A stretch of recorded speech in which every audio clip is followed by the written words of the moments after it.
আমি এঁচোড় রান্না করব। এঁচোড়টাকে আগে কেটে নেব না, 4 ফালা করে নিয়েছি, নিয়ে গরম জল বসিয়েছি।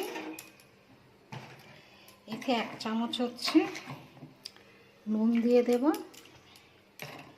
আর হলুদ দিয়ে দেব।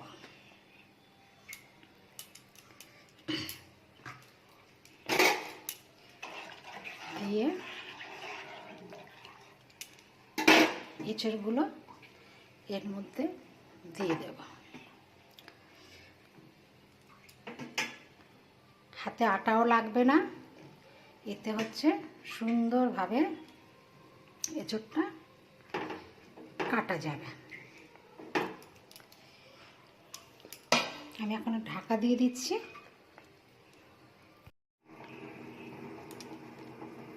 ফুটে গেছে, আমি গ্যাসটা বন্ধ করে দিচ্ছি।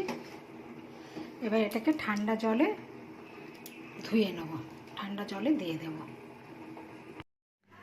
এঁচোড়টা একটু সেদ্ধ করে নিয়েছিলাম, পুরো আটা চলে গেছে।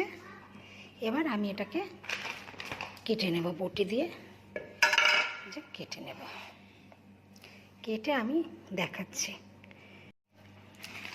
আমি এঁচোড়টাকে সেদ্ধ করে নিয়েছিলাম, নিয়ে ঠান্ডা করে কেটে নিয়েছি। একদম হাতে আটা লাগেনি, একদম বটিতেও লাগেনি, বটিতে একদম পুরো প্লেন, বটিতেও আটা লাগেনি। এরকম করে এঁচোড় করলে হাতে আটাও লাগবে না, ভালো লাগবে। আমি একটা মশলা করে নেব। এখানে রসুন নিয়েছি, আদা নিয়েছি, কাঁচা লঙ্কা নিয়েছি, পেঁয়াজ নিয়েছি, আর টমেটো নিয়েছি। মিক্সিতে দিয়ে আমি পেস্ট করে নিয়ে আমি আসছি। কড়াইতে তেল দিয়েছি, আমি সাদা তেলেই রান্না করব। আলু দিয়ে দিচ্ছি, আলুটা ভেজে নেব।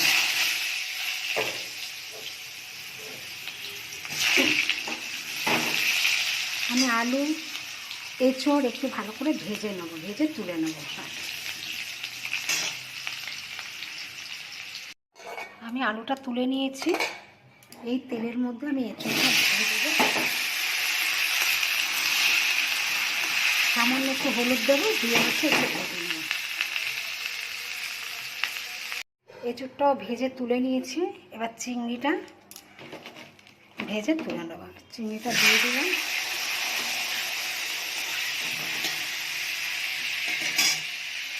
তেলটা গরম হয়ে গেছে, আমি প্রথমে একটু চিনি দিয়ে দেবো। চিনি দিলে কালারটা সুন্দর হয়।